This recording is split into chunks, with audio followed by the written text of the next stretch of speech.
to my off case, and then to the Derrida, and then I'll like summarize from there. We're starting right at disenfranchisement. Disenfranchisement. Yeah. Okay. All right. Opponent ready? Judge ready? The argument on disenfranchisement was really bad. It's literally, quote, these individuals can still get together and go against the government. I named you 1.4 African Americans being disenfranchised. What are they going to do against a country with 350 million people? Really? He's dropping the implications of the argument, which shows you, insofar as African Americans are disenfranchised, they are cut off from access in their ability to vote, gain political housing, employment, and these things that will help them get them out of their social location. He's also not answering the weighing analysis, which is going to be damning for him for two reasons. One, I'm giving you the magnitude analysis, which tells you explicitly that these are the most people that are being affected. I'm only naming you one group. Secondly, the reversibility analysis, which is going to be the most important here, insofar as they can never change their social location. These pieces of individuals can never check back against government abuse. This is the first negative voting issue that's going to link into the affirmative standard, because they're never going to be able to like solve these social objectivity things. He's not doing a good job responding to the internal warrants within these arguments. Remember, any individuals that get into contact with the criminal justice system are going to be charged felons, so this has the biggest impact to the AC. But then go to the AC go to the argument about like the judge and the text. The problem is he's kicking out of turns here. You can extend the second argument, which is that text is used to justify not talking about oppressive things that happen with, this is the spike right above, this is spike right above the relative 3 evidence, that the text is used to justify these rights abuses and not allow individuals to talk about things that are relevant within individuals that are in the community. This argument is very damning because his permissibility argument is only relevant so as far as it's talking and linking to the text, but I am winning the argument prior to that. I am winning the argument step 2 that's saying that looking or making arguments towards the text is bad. So insofar as I'm winning this argument, his permissibility argument doesn't matter, so you can't just vote at there. But furthermore, he's still biting into the arms with making a consistent argument talking about the text, so that's the second place you can vote negative. Now let's go to the discourse argument. All right.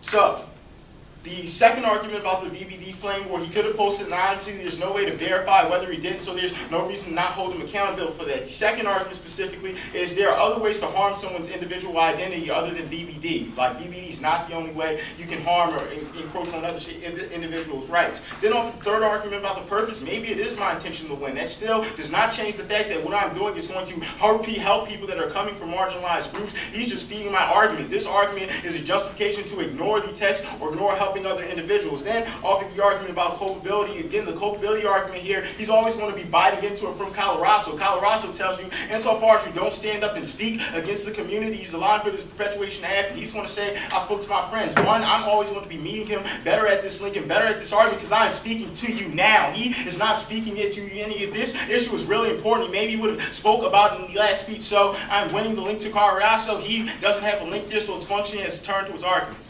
But then off of the federally analysis, the problem is he's not doing the work to tell you the levels in which federally operates. Federally operates in arguments that are specific to the juvenile justice system. Federally doesn't say anything about the debate community. I'm sure you can call that evidence after the round, so it doesn't link to that argument. So then you're extending the argument specifically from the, you're extending the argument specifically coming out of the AC, which is the standard of self-moral engagement with the other. We need to be able to empathize and look at other people that come from oppressive circumstances in order to be able to help them stop being oppressed. And insofar as we need to talk about arguments that aren't like relevant to textual fairness, we need to help individuals from oppressive circumstances. That's where you're always looking towards my advocacy first. Now he's going to say, like, there's an argument on the AC about discourse. He's going to say Jalon didn't want to engage in discourse. Here are the distinctions between the refusal to answer questions.